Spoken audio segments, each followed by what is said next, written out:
The Varnach Empire didn't fear much. For over 200 years, they swept through galaxies like fire through dry leaves. Planet after planet fell, civilizations collapsed, and resistance crumbled like old stone under their weight. Their ships were massive, living fortresses bred for war. Their soldiers, genetically engineered, stood twice the size of humans and had no word for mercy in their guttural language. They had never heard of Earth.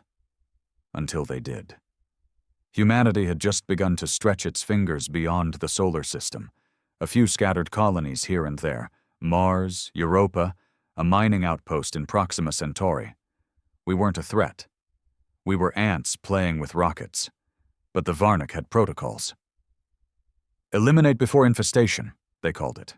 They didn't even send a fleet, just one war cruiser, the Runvak, and a small escort squad. Enough to wipe out any new species and file a report. They were expecting another easy cleanse. Then came the Solace. Not the biggest ship. Not the most advanced. Hell, even back then it was running on half-patched software and an engine core older than some of its crew. But it had something the Varnach couldn't measure. Captain Elijah Rourke. They first encountered each other near the edge of the Gliese system. The Varnach vessels dropped out of warp, their hulls black as void and bristling with weapons. The Solace was alone, stationed there for basic patrol duty, just eyes on the edge of human territory.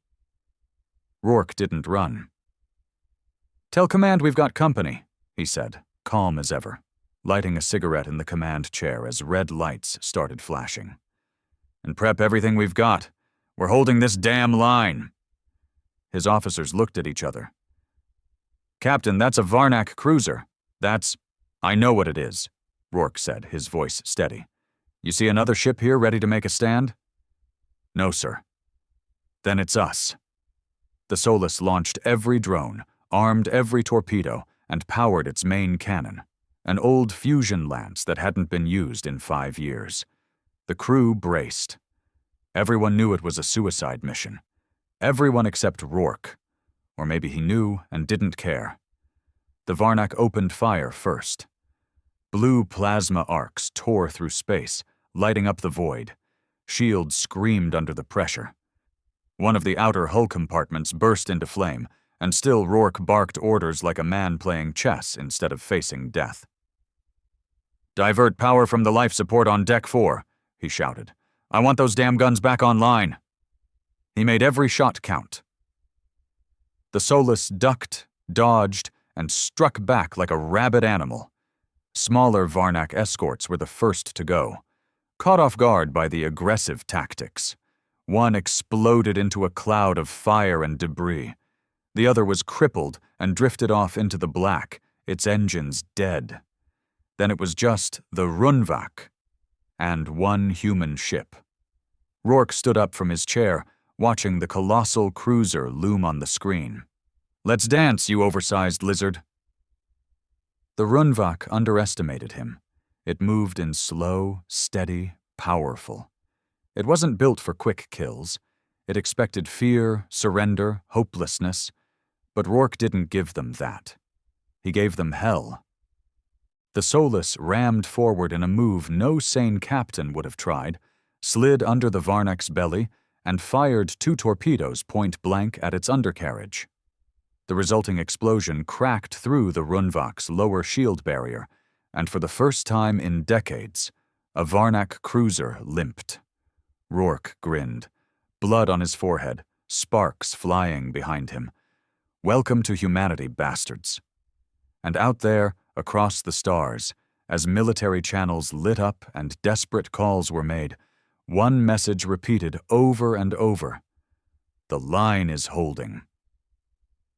The damage to the Runvak wasn't fatal, but it was humiliating. The Varnach didn't just conquer, they obliterated. Entire star systems had vanished under their iron grip.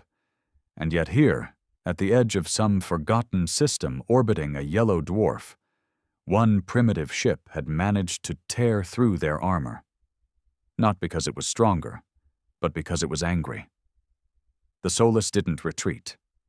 It couldn't. The engines were overheating. The left stabilizer was half blown off, and 2 decks were without power.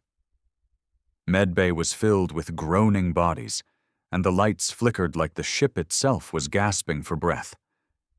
But Rourke stood tall in the middle of it all. His first officer, Lieutenant Vega, had a nasty burn across her cheek and a makeshift sling around her arm, but her eyes were still sharp. "Captain, we need to retreat to Titan. We're running on fumes." "And if we go, they'll burn every colony between here and Earth," Rourke said, scanning the status screen. "They need time. We're gonna buy it." "How? With prayers and duct tape?" Rourke gave a tired smirk. "Prayers are optional. Duct tape's holding engineering together, actually." The crew laughed, a bitter, cracked sound. But it helped. They were soldiers, sure, trained to fight. But this? This was survival against a goddamn monster. And their captain, somehow, still had fight in him. The Runvak didn't make the same mistake twice. Its next assault came hard and precise. Plasma beams lanced toward the Solus with surgical accuracy. The shields flared white, then collapsed entirely. Hull breaches opened on decks 3 and 5. A firestorm devoured the lower cargo bay. 27 crew members lost their lives in an instant. Rourke didn't flinch.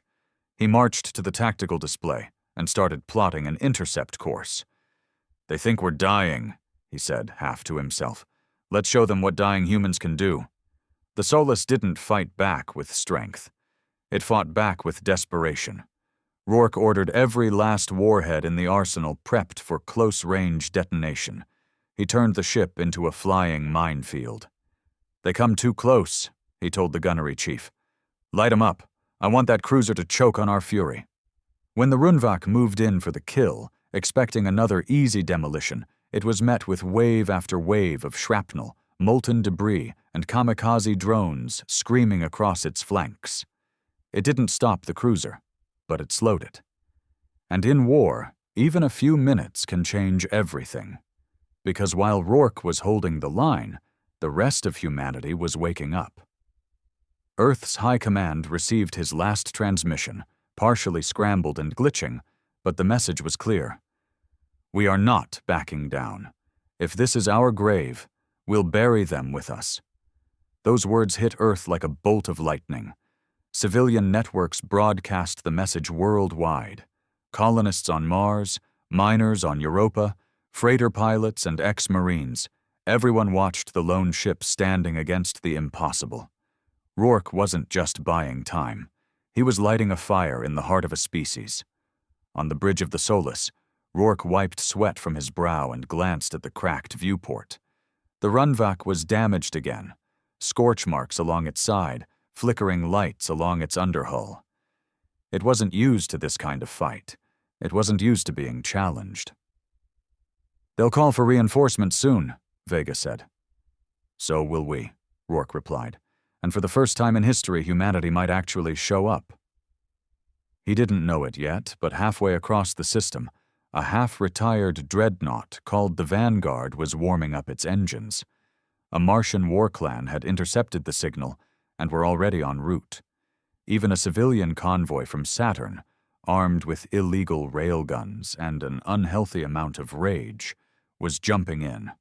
The Varnach had awakened something they didn't understand. Not a war machine, not a military force. They'd awakened humanity. The Runvak paused its advance. Not out of fear. It didn't understand that emotion, but confusion. This resistance was illogical. According to its war protocols, species in early galactic stages lacked the ability to respond to overwhelming force. They submitted. They scattered. But the Solus had not only resisted, it had inflicted damage. Worse, more human ships were appearing on long-range scans. Crude by Varnach standards, unorganized and mismatched. But they were coming, and fast. Aboard the Solus, Rourke stood over the command console, eyes bloodshot, face smeared with ash. His voice cracked over the internal comms.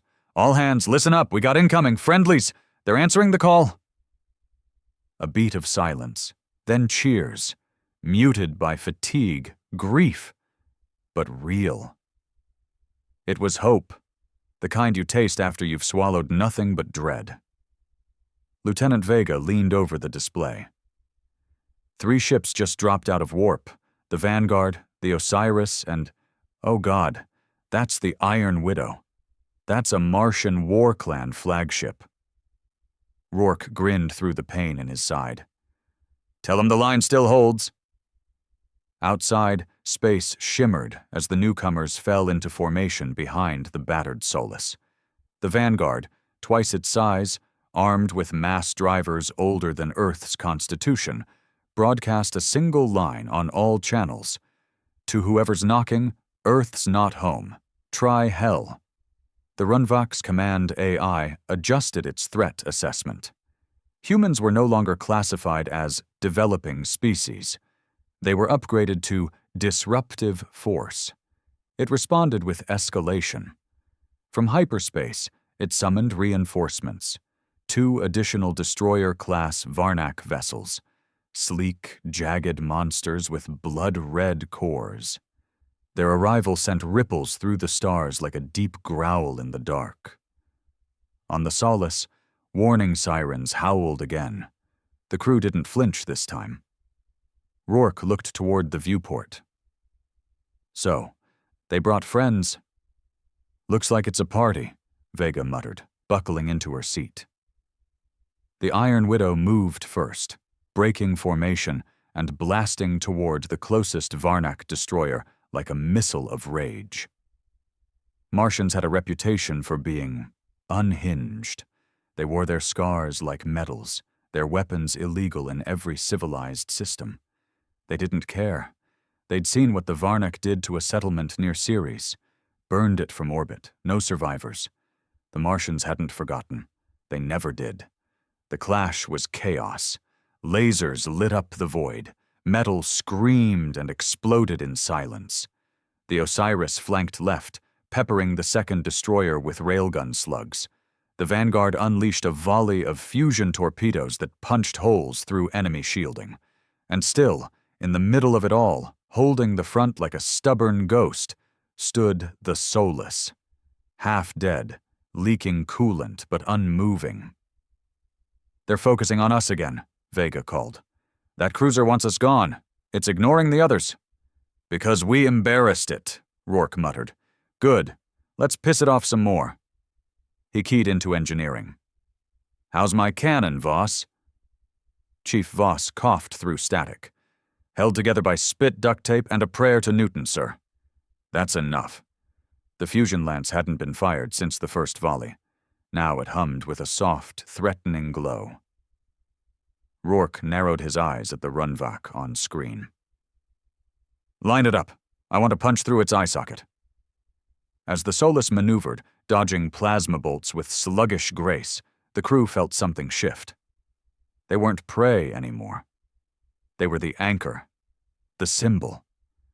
Other human ships were arriving, smaller vessels, armed freighters, even a damn asteroid tug with explosives strapped to its side. Humanity wasn't organized, but they were relentless, angry, united. In a galaxy used to folding civilizations like napkins, this didn't make sense. But that's what made humans dangerous. They didn't follow the script. The Solus reached firing position. Rourke stood, one hand on the control. Fire! The fusion lance unleashed a beam of raw energy, slicing across the stars and tearing into the Runvak's forward hull. Armor buckled. The beam didn't destroy the ship, but it hurt it. Again. The Varnach couldn't understand why this kept happening. Neither could the stars, but every human watching the feed from Earth, Mars, and beyond knew the answer. Because that's what we do. We hold the line. A groan rippled through the Solus as the fusion lance overheated. Lights dimmed, panels sparked, and a small explosion rocked the lower engine bay. But the crew stayed at their stations. They had crossed a threshold now. Past fear, past survival. What kept them going wasn't orders. It was vengeance, pride, the need to show the galaxy that humanity, battered and scattered, would not be erased without a scream. Outside, the Runvak reeled from the blast. Its forward plating was scarred and molten. The Varnach captain, if it could be called that, reeled back from the input streams. Its neural interface was flooded with confusion. Why hadn't the Solus died? Why had it struck back harder? Varnach culture had no word for perseverance. Inside the human fleet, chaos found rhythm. The vanguard circled wide, drawing fire from the destroyers. The Iron Widow had lost half its plating but continued to hammer its target with relentless precision, Martian war chants blaring across the comms. And the Solus? Still leading. Captain Rourke didn't sit anymore. He paced the bridge like a caged animal, jaw clenched, eyes fixed on the screens. Sweat dripped from his temple. "Status on the Runvak?" "Badly damaged, sir," Vega replied. "Its primary weapons are still online, but its shields are dropping below 30%. "Then we're not done yet." The Varnach weren't used to fighting enemies that kept attacking after their own ship started falling apart. Their destroyers shifted tactics, attempting to break through the flanks and hit the earthbound colonies directly. But they didn't get far, because now humanity wasn't just reacting, they were retaliating. From Saturn, a convoy of mining vessels entered the fight, loaded with makeshift warheads built from drilling charges. They weren't military grade, but they didn't have to be. They swarmed the Varnach flank like hornets, slamming into armor, ripping holes through cruisers piece by piece. On Earth, the broadcast was everywhere. Schools shut down, traffic stopped. No one spoke. Everyone just watched this one, ragged ship still holding point, still refusing to move aside. The Solus, a symbol. "Captain," Vega called, eyes wide. "We're getting a transmission from Earth Defense Command." Rourke raised an eyebrow. About time they joined the conversation. "Put it through." A voice came through, distorted but urgent. "Captain Rourke, this is General Elena Corvinus. You've bought us hours we didn't have. Reinforcements are en route. Heavy cruisers, destroyer support, ETA 20 minutes. Can you hold?" He smiled, voice low and firm. "We've been holding. Just get here before we run out of ship." Cheers broke out across the bridge. Not loud, not wild, just tight, hard claps of relief. They weren't alone anymore.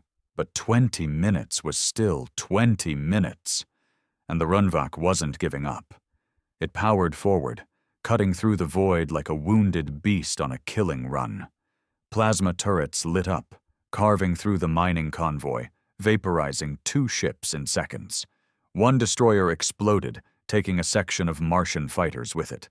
The Iron Widow limped back, engines flickering. The human line faltered. On the Solus, Lieutenant Vega shouted, "We've got a breach on Deck 6. Hull integrity failing." "Seal it off," Rourke barked. "Emergency pressure lock. Reroute coolant to the main engine core. We're going to ram if we have to." "Captain," Vega started, but he cut her off with a raised hand. "If we die loud." The crew braced. The Solus turned. One last charge, one last scream in the face of extinction, and just as the ship's engines surged forward, ready to go out in fire, the stars behind them lit up. 3 Earth cruisers dropped from warp. The Dauntless, the Erebus, and the Pillar of Autumn, massive, hulking beasts of war, guns charged and aimed. Rourke laughed, breathless. "You're late." The Dauntless fired first. Twin plasma mortars slammed into the Runvak, splitting its flank. The Pillar of Autumn followed, battering the remaining destroyer until it cracked open like a steel egg. The line didn't break. The line surged forward. The battlefield transformed the moment Earth's warships entered the fray. Where there was chaos, now came coordination. Where there was desperation, now surged fury. The Dauntless led the charge, its massive dorsal cannon firing volley after volley into the Varnach line. The soundless impact of its shots in space was a kind of poetry, beautiful, brutal, and exact.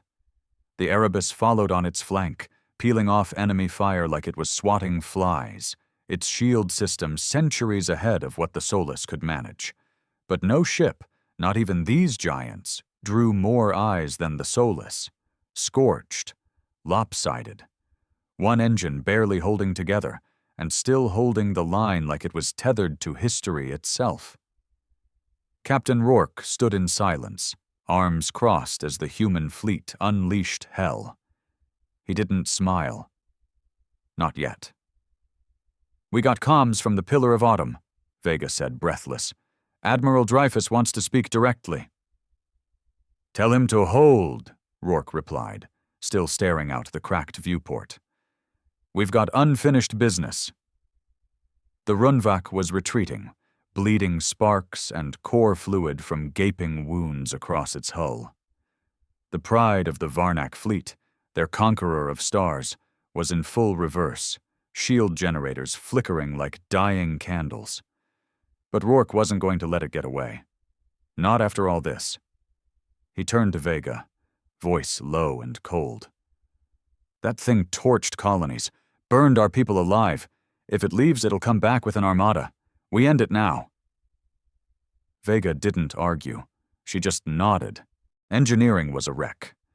Voss coughed through the fumes on comms, his voice ragged. "Captain, she's barely hanging together. One more push might rip us in half." "I know," Rourke said. "That's why you'll need to time it perfectly." The plan was madness. No backup strategy. No escape pods ready. Just raw force and a very precise detonation. They were going to ride straight into the Runvak's weakened flank and set off every last warhead on the Solus, manually triggered, point blank, where the cruiser's shield matrix was already failing. It was suicide. But Rourke didn't care. He sent a fleet-wide transmission. "All ships, stand clear of the Solus. We're making one final pass. Admiral, if we don't make it out, finish the job." For a brief moment, silence reigned. Then the Dauntless cut its engines and pulled back, clearing a path. The Solus turned, broken nose pointing directly at the Varnach war cruiser. The stars shimmered behind it, and the fire of vengeance burned ahead. Inside the Runvak, panic stirred, mechanical, calculated, yet real. The humans weren't retreating. The logic array scrambled to make sense of it. Species under threat did not accelerate toward death, but humans did. The Solus went full burn, every engine screaming. Hull plating tore loose from the pressure. Fire erupted on 2 decks. The bridge lights died. Systems went dark. Still, the ship moved forward. The Varnach cruiser tried to turn away. Too slow. Rourke stood at the manual detonation panel, key in hand. Vega strapped herself to the railing, her voice steady but wet with tears. "See you on the other side, Captain." He looked at her, then at the panel, and inserted the key. And then, just as his hand hovered over the trigger. "This is the Erebus! Hold your fire! The Runvak is venting core! It's done, Rourke! You broke its spine!" He froze. On the screen, the massive cruiser shuddered. Its central engine flared, then collapsed inward. Blue light surged down its body, a cascade of uncontrolled overloads. The Runvak didn't explode. It crumbled. Piece by piece, like a dying star, it broke apart into silence and dust. No detonation needed. The Solus stopped short, less than 500 meters from the remains. Barely alive. The crew sat in silence. Then cheers, sobs, screams of exhausted relief. Captain Rourke stepped away from the panel, legs weak, breathing shallow. "Cancel the fireworks," he muttered. "I'm getting too old for martyrdom." And just like that, humanity had done the impossible. They hadn't just survived. They had held the line and broken the invincible. The debris from the Runvak floated across the void like drifting bones of a fallen god. For the first time in living memory, a Varnach cruiser had been destroyed. Not by a superior force, not by advanced tech, but by what the Varnach once called a primitive species. And worse, by a single ship that should have never survived the first salvo. The Solus was towed back to the outer orbit of Titan by the Pillar of Autumn, its hull sparking, engines silent, but its name now burned into history. Every newsfeed across the colonies replayed the footage. The last charge, the crumbling Runvak, the battered ship refusing to die. Captain Elijah Rourke, broken ribs and all, walked down the ramp as the docking bay hissed open, the gravity plating humming beneath his feet. His uniform was scorched, eyes red, knuckles bloodied. But he stood tall. He was greeted not by fanfare, not by generals, but by silence and a sea of eyes. Engineers, soldiers, medics, civilians who had risked everything to get the message out. Survivors, believers. The silence held for a beat, then applause. Not polite, not rehearsed. It exploded through the hangar like a war cry, echoing off every wall, building in waves until even Rourke, tired, scarred, had to close his eyes and take a shaky breath. But not everyone was cheering.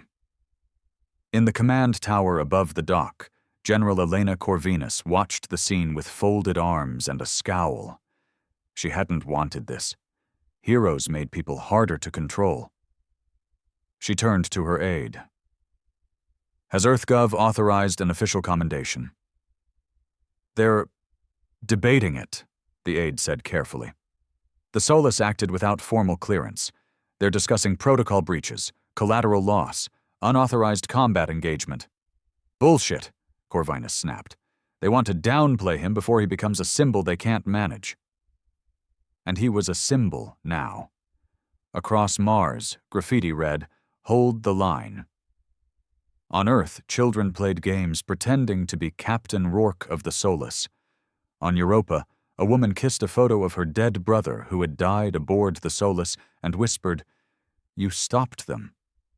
But far beyond the outer colonies, in the deep, cold stretches of space, the Varnach were not mourning. They were watching. The shattered Runvak had broadcast its last moments to the Empire before it died. The footage, corrupted and glitchy, still showed what mattered.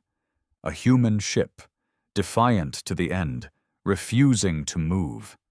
The Varnach's high executor watched the loop over and over, his claws twitching in irritation. A dozen warlords debated in their native tongue. Sibilant, guttural, hateful. They did not mourn the loss of a ship. They mourned the loss of certainty. The humans had disrupted the order of things. This was not a resistance. This was infection. And the Varnach only had one answer to infection: extermination. Send the writ of retaliation, the High Executor hissed. The humans are no longer to be studied or monitored. They are to be erased. All of them. Back in Sol's system, Earth's political council scrambled. Half the senators wanted to negotiate, believing that diplomacy could still stop a war. The other half demanded rearmament. And then there was the new faction. Young, militant, inspired by Rourke. Colonists, engineers, smugglers, ex-soldiers, and students. They didn't wait for governments. They organized online, calling themselves the Solus Legion. They pledged to defend humanity by any means, with or without permission. They wore patches stitched with one phrase: "We hold the line." Rourke didn't want fame. He didn't want politics. But in the aftermath, as medals were tossed at him like apologies, he realized something. This wasn't the end. The Varnach would return. And next time, they wouldn't underestimate humanity.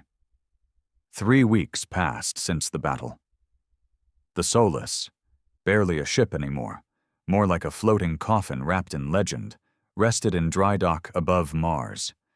Engineers swarmed over it like ants on a dying tree, debating whether to scrap or preserve it. Politicians wanted it as a museum piece. Soldiers wanted it reforged into something deadlier. But the people?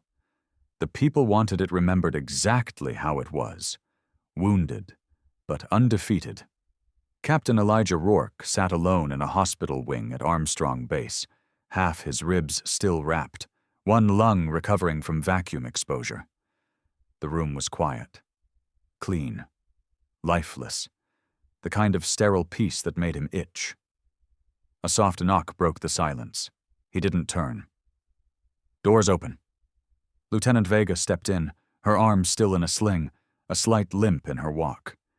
She looked tired, but sharper somehow, hardened. They hadn't spoken much since the battle. Everyone had been scattered across fleets, councils, briefings. The system was still spinning.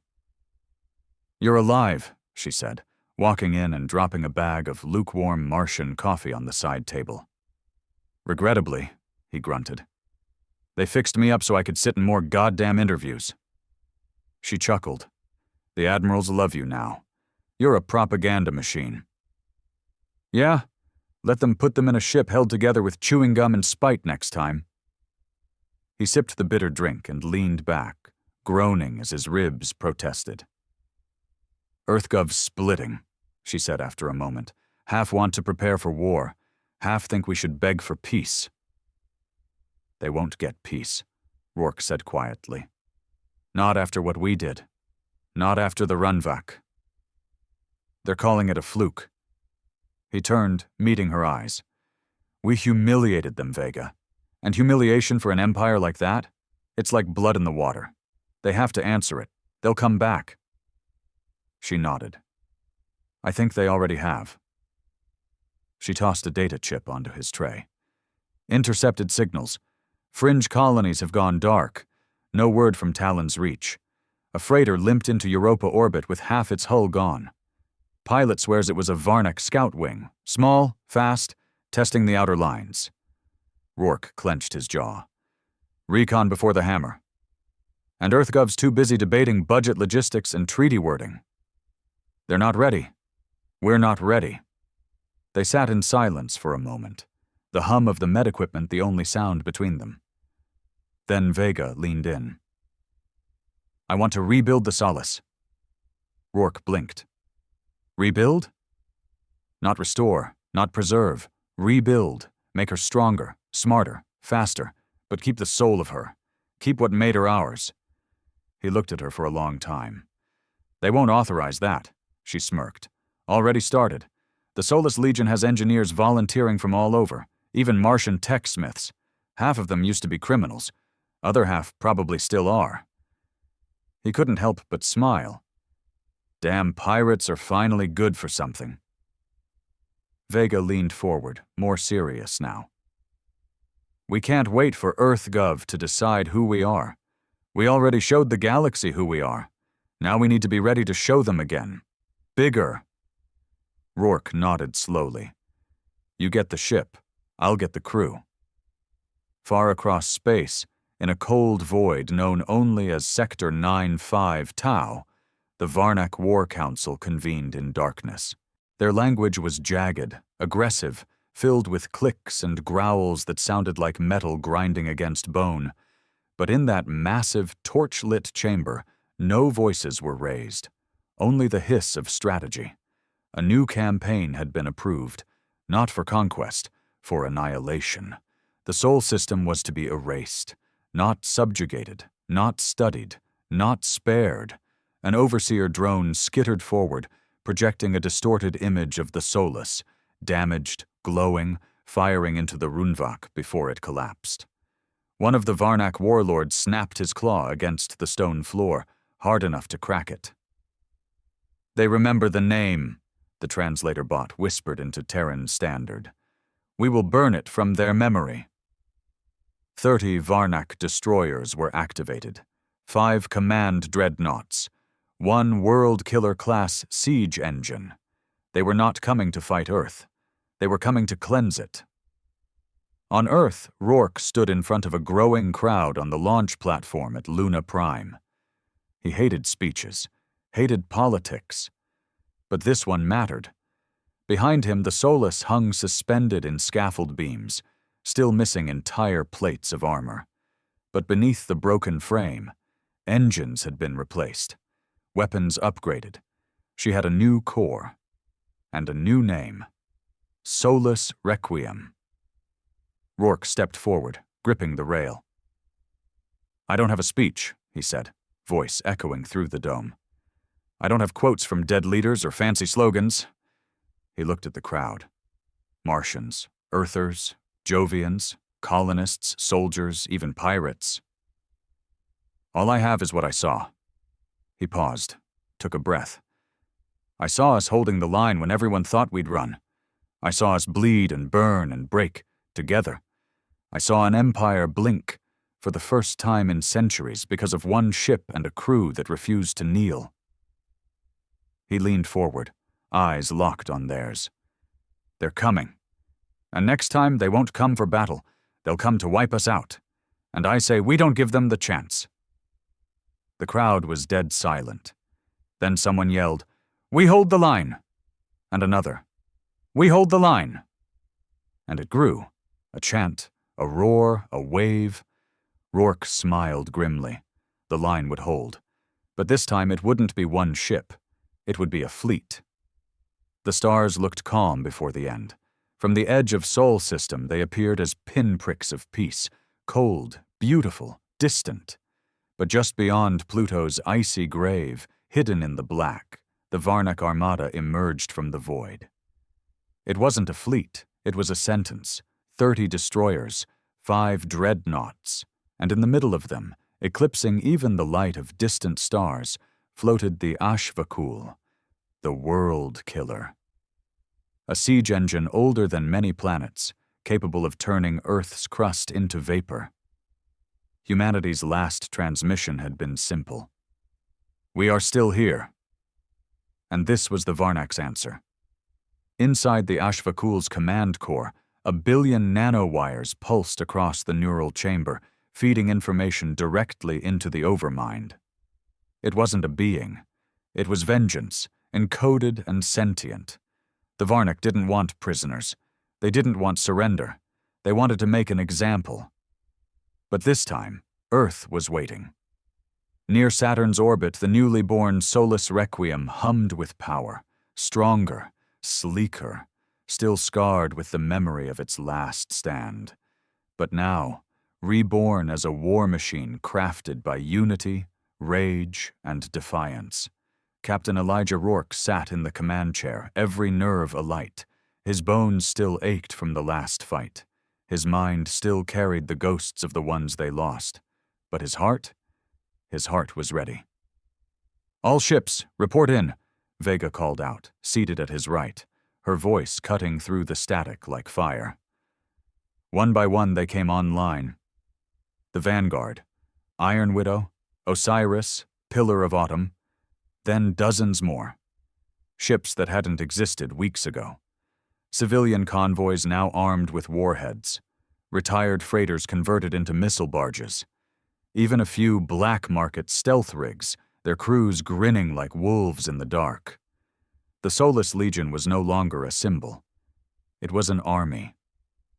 Rourke rose slowly, his voice steady on the open comm. "Make no mistake, they're not just coming for our worlds, they're coming to erase our existence. They want us forgotten." He looked at every screen, at every crew. "They call this their galaxy. They think we're just an inconvenience. Well, today we remind them who the real problem is." A pause. "Today we hold the line again." He sat, and space exploded. The first wave hit like a tsunami of light and metal. Varnach destroyers surged forward, firing plasma lances and quantum disruptors, tearing into the human formation with ruthless precision.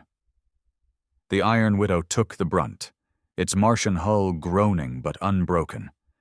The Osiris launched counterstrike missiles, saturating the dark with clouds of flame. For every human ship that fell, another surged into its place. They didn't scatter. They didn't retreat. They pushed. The Solus Requiem was everywhere. Rourke drove it like a blade between ribs, weaving through enemy fire, targeting weak points, smashing apart 2 destroyers in the first 5 minutes of battle. Her fusion lance now fired in precise bursts, each one tearing through enemy armor like paper. But then came the HFY. A single pulse from its central cannon sliced through space and vaporized 3 ships instantly. The explosion lit the void, sending shockwaves across the battlefield. Vega screamed over comms, "HFY is charging for another shot." Rourke didn't blink. "Close the distance. Get under it. That monster was built to break planets, not people." The Solus Requiem burned hard toward the HFY, dodging debris and weaving between enemy lines. Other ships followed, Vanguard laying down cover fire, Erebus launching drones in all directions, swarm tactics in full effect. But it wasn't enough. One by one, the dreadnoughts began to move. Not fast, but deliberately, targeting Earth's orbital stations, humanity's heart. Rourke saw it. He felt it in his bones. "They're going for the kill." He opened fleet-wide comms. "All hands, this is it. Every ounce of power, every shot you've got. We take the HFY down, or Earth burns." The approach was hell. 3 more human ships exploded before they got within firing range. The Solus shook under direct impact, flames licking the control deck. Vega was bleeding from the temple, and Rourke's hands trembled from a fractured wrist. But they kept going. The final volley was a suicide run. "Target its core," Rourke shouted, "and prep the charge." Vega looked at him. "You're not doing this again." "We don't detonate us, we plant it," he said through gritted teeth. "We're not dying heroes, we're survivors with a vendetta." With the HFY's defenses torn open by the combined fire of the Pillar of Autumn and Dauntless, the Solus Requiem plunged into its belly like a dagger. Rourke and Vega personally led a boarding team onto the enemy dreadnought, fighting through Varnach drones and breathing in recycled fire-scorched air. They made it to the core chamber. The thing pulsed like a dark heart. Rourke stared at it, whispered, "Time to return the favor." They planted the fusion bomb, set it to a delayed trigger, and sprinted like hell. Back aboard the Requiem, the engines were barely holding. The crew was running on willpower and adrenaline. The human fleet had fallen back, beaten and broken, but watching. And then, light. The HFY detonated from the inside, a slow, swelling bloom of white that lit the stars like a second sun. Varnach systems collapsed instantly. Their dreadnoughts blinked offline. Their formation fell apart. They hadn't just lost a ship. They lost their god. And they ran. For the first time in history, the Varnach retreated. Humanity, scarred, bloodied, half-ruined, stood alone in the ashes of a would-be grave. And once again, across every channel, every world, every tongue, the message went out. The line held. Months later, at a quiet memorial on Earth, they unveiled a statue. Not of a hero, but of a ship, the Solus, carved in burnished stone, aimed forever skyward. Beneath it, the words etched in metal. "They came for our extinction. We gave them resistance. And when all seemed lost, we held the line." Rourke stood nearby, older now, still healing. But when children ran past and saluted the statue, he allowed himself one small smile. Because he knew. The galaxy would never forget Earth again.